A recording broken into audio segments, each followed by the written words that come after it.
Ils le connaissaient d'ailleurs, ils avaient fait leurs études ensemble à Turin. Et Monseigneur Parsola, d'ailleurs, était un pasteur. Il aimait donc s'occuper de l'instruction religieuse des jeunes. Il avait le contact facile avec des gens. Donc il trouve cette idée bonne de faire appel à Don Bosco.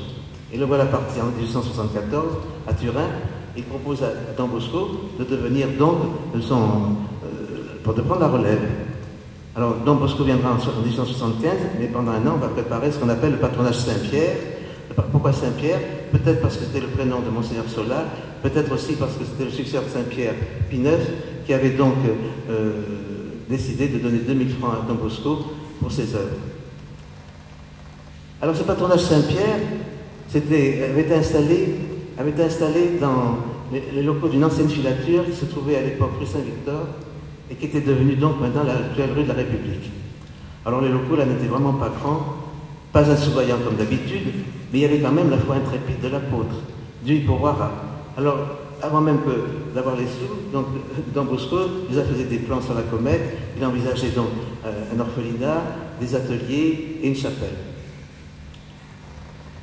Et finalement, alors Nice l'a très bien accueilli. La presse était chaleureuse et les bienfaiteurs ne manquaient pas. Mais il avait vu juste Don Bosco, parce que son institut pour prendre pied.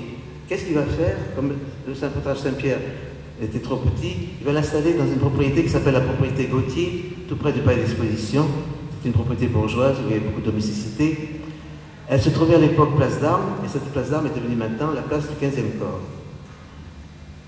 Et Jean Bosco se réjouit de cette acquisition, il l'avait acquis pour 90 000 francs. Et en 1876, il écrit « À Nice, nous avons acheté un superbe édifice qui pourra accueillir 100 apprentis et autant de fils de Marie. » Il dit, si tu voyais ce que fait la congrégation, de tes yeux, ce que fait la congrégation, tu crois rêver. Alors il va inaugurer ce bâtiment, il va donc rappeler les origines du patronage, sa nouvelle implantation, et également la disposition des lieux. Alors les difficultés, évidemment, ne vont pas manquer. Don Bosco n'est toujours là, bien entendu, mais quand on lui signale des difficultés, il revient tout de suite. Alors, Nice l'aime, il aime Nice. C'était sa première venue à Nice, il lui gardera toujours une singulière affection. Alors, il est venu au moins une vingtaine de fois dans notre ville, et il y a beaucoup d'anecdotes qui courent à son sujet. Et j'en raconte une aujourd'hui. Figurez-vous que Don Bosco était tombé dans le paillon.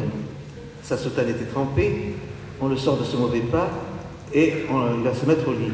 En attendant que sa soutane sèche, il n'avait pas d'autre soutane.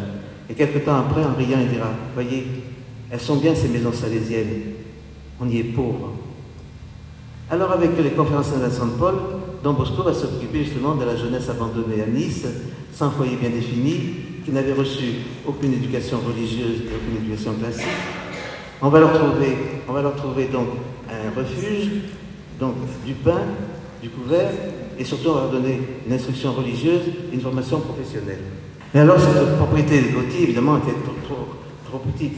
On va l'agrandir, on va ajouter une aile, on va surélever un étage, on va créer des ateliers. Alors, Don Bosco a très bien été accueilli à Nice. Quand il est arrivé en 1875, personne ne le connaissait. Mais il est vite devenu une célébrité. Et d'ailleurs, à partir de 1983, quand il est réapparu, ce sera la même chose. Alors, quand on annonçait son arrivée, ça déclenchait justement de la curiosité, également du remue-ménage. Et voilà ce qu'écrivait justement un ami des Salésiens. Il raconte la journée du 5 mars 84 dans le bulletin de cette revue.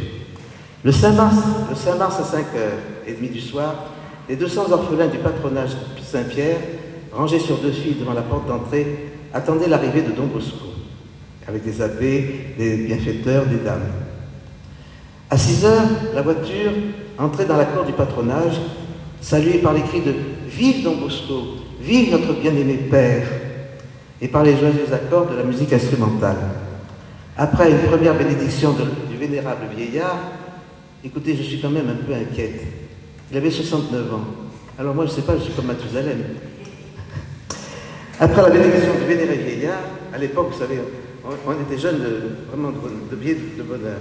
Les jeunes orphelins, avec la mine épanouie, ils vont se rendre à le réfectoire, ils vont grandement apprécier la minestra. S'il y a quelqu'un qui connaît la minestra, je ne sais pas ce que c'est, la bonne minestra, personne ne connaît. Moi non plus, je ne connais pas. Le lendemain, appelle la nouvelle connue dans la ville, les Niçois et la colonie étrangère vont se rendre auprès de Don Bosco pour recevoir avec respect et amour sa bénédiction. Alors il y avait une chose qui surprenait un peu les Niçois, les observateurs niçois, c'était la façon de confesser chez les Salésiens. Il y en a un qui déclare vraiment, il disait, le mode de confession utilisé dans la famille salésienne, dans sa simplicité touchante, ça se rapporte à la relation entre le père et le fils. Le prêtre est assis, il passe son bras autour du cou de pénitent agenouillé qu'il met sur son cœur. Et l'observateur ajoute que l'aveu des fautes est doux et facile dans ces conditions. Alors Don Bosco recevait des amis, des dévots en quête de conseils, en quête de miracles. Il assistait à des concerts, à des conférences pour justement obtenir des quêtes pour son œuvre. Alors quand il partait, les gens étaient tristes. Et surtout, ils s'attristaient parce que Jean Bosco était de plus en plus affligé par des infirmités. Alors quand il parlait, il le faisait d'une façon discrète. Vous savez, comme il s'appelait d'ailleurs le pauvre Don Bosco. Et ce pauvre Don Bosco, lui, il ne se prêtait pas aux cérémonies pompeuses. Et voilà que le 25 février 1887, une catastrophe naturelle arrive entre la ville de Cannes et la ville d'Imperia. Les victimes furent toujours nombreuses du côté d'Italiens, 600 morts, et même des maisons salésiennes ont été abîmées. Beaucoup moins de dégâts et une dizaine de victimes sur la côte française. À Nice, il y a quelques maisons endommagées, mais le patronage Saint-Pierre a été épargné. Alors l'évêque du diocèse déclarait « Ne nous rappelons pas ces craquements sinistres, ce sol qui bouge sous nos pieds, ces murs qui s'agitent. Nous nous rappelons que cette émotion inexprimable, que pour dire au maître de la nature, rappelez-vous le maître de la nature, notre Dieu, notre Père, notre Sauveur, vous nous avez épargnés, merci. » Alors ce qui touchait d'ailleurs les gens avec Don Bosco, c'était justement, il avait sa parole, il avait sa présence, il avait le don de guérison. Don Bosco était un grand guérisseur. Il a tellement guéri, il ne s'en rendait même pas compte lui-même. Et beaucoup de témoins sont là pour témoigner. Alors il disait, je n'y suis pour rien, priez avec la foi, la Madone fera le reste. Et la Madone faisait le reste pour son enfant de prédilection. Alors maintenant, je vais vous parler je vous ai dit tout à l'heure qu'en 1875, les missions sont venues à Nice, également en Amérique du Sud. Mais avant d'aborder ce petit chapitre, je voudrais parler du troisième adolescent qui a une relation surnaturelle avec Don Bosco, qui s'appelle Louis Coll. Lui aussi est mort jeune. C'était le fils du comte Coll qui habitait Toulon. Et ce comte Coll, c'était un grand bienfaiteur de Don Bosco. Il lui avait donné un jour 150 000 francs. Une somme pour l'époque, ça peut être 32 millions de nos francs. Et d'ailleurs, quand Don Bosco avait besoin d'argent, il passait la frontière et il venait trouver le comte Coll. Et ce comte Coll avait un fils, Louis, qui était un garçon très délicat, très fragile. Don Bosco l'a très peu connu. Il l'avait connu en 1881, il est mort quelque temps après. Mais dès la première visite, il s'est créé cette relation paternelle, à la fois paternelle et filiale. Et quand Louis Coll est mort, il y a eu ces relations post-mortem, si on peut dire, et donc Louis Coll conversait avec Don Bosco, il parle évidemment de la vie éternelle. Alors j'en arrive justement à l'évangélisation de l'Amérique du Sud, et surtout l'Argentine et la Patagonie. Parce que l'évêque là-bas l'avait demandé à Don Bosco, les Indiens là-bas étaient féroces, et les Salésiens d'ailleurs purent les amadouer avec des produits matériels. Alors 12 Salésiens, parce que Don Bosco n'est jamais sorti de l'Europe. Il aurait bien voulu, mais malheureusement il disait vous avez trop à faire en France et en Europe. Alors et donc il va envoyer 12 Salésiens là-bas en Argentine qui vont faire un travail considérable.